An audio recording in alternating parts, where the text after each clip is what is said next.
নমস্কার বন্ধুরা, welcome to Namita lifestyle. আমি নমিতা। আজ দেখাবো টক ঝাল মিষ্টি টোপাকুলের আচারের রেসিপি।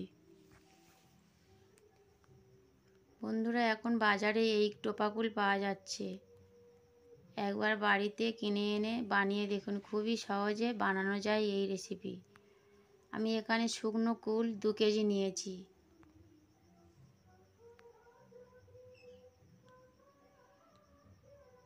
কুল থেকে এভাবে এই বোঁটাগুলো ছাড়িয়ে ফেলে দেব।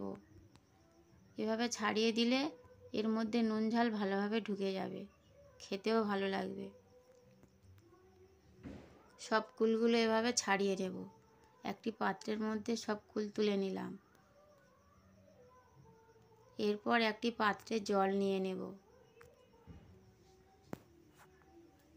জলের মধ্যে সব কুলগুলো এভাবে দিয়ে ধুয়ে নেব। 2 থেকে 3 বার জল পাল্টাই করে নিয়ে নেব।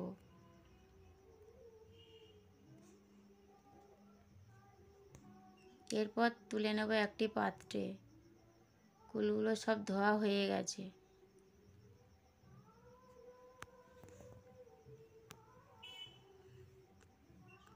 ধোয়ার পরে কুলগুলো সব মুখ ফাটিয়ে নেব। এভাবে মুখ ফাটিয়ে নিলে এর মধ্যে নুন ঝাল মশলা ভালোভাবে ঢুকে যাবে, খেতেও ভালো লাগবে।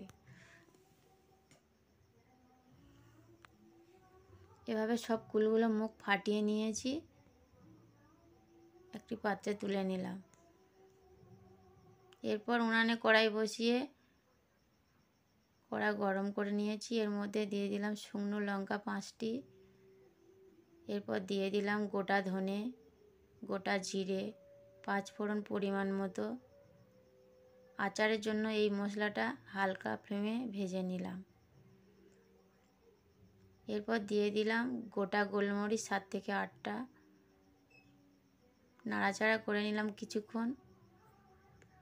ভাজা হয়ে গিয়েছে আমার এই মশলা। এবারে শিলে বেটে নেব।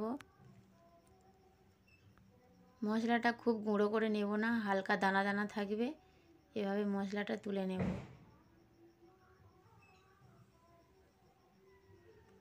কড়াই গরম করে পরিমাণ মতো সরিষার তেল দিলাম। এরপর দিয়ে দিলাম একটা লঙ্কা ফাটিয়ে দিলাম।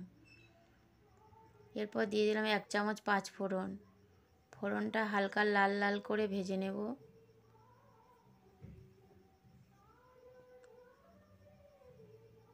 ফোড়ন ভাজা হয়ে গিয়েছে। এরপর দিয়ে দেব সব কুল।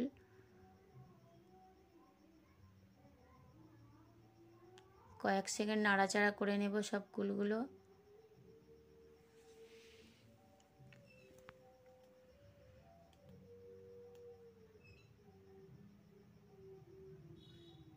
কিছুক্ষণ নাড়াচাড়া করে নিলাম। এরপর দিয়ে দিলাম সাদা লবণ 3 চামচ।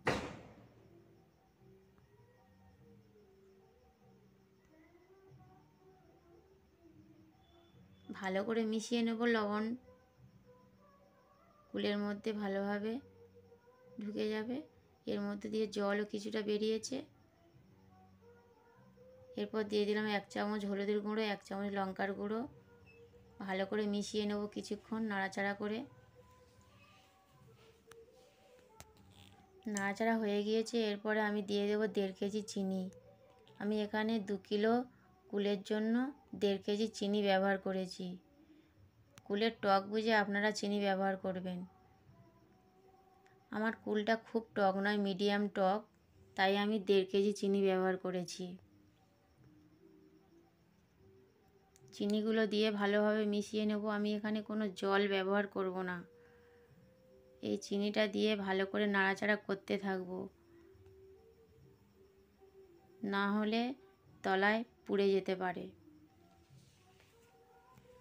চিনিটা অনেকটা গলে গিয়েছে। এরপর আরও কিছুক্ষণ নাড়াচাড়া করে নিলাম।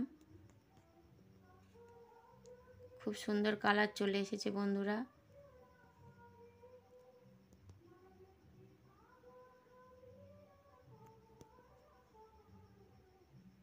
এরপর দিয়ে দেবো ভিনিগার 2 চামচ। ভিনিগারটা দিলে অনেক দিন আচারটি ভালো থাকে।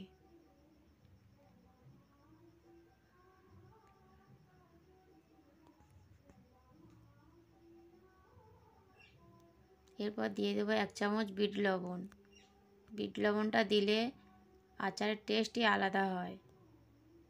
আমার আচার তৈরি হয়ে গিয়েছে, হালকা আঠালো চিট এসে গিয়েছে, এর বেশি আর আমি ফোটাবো না। এরপর দিয়ে দিলাম ভাজা মশলা।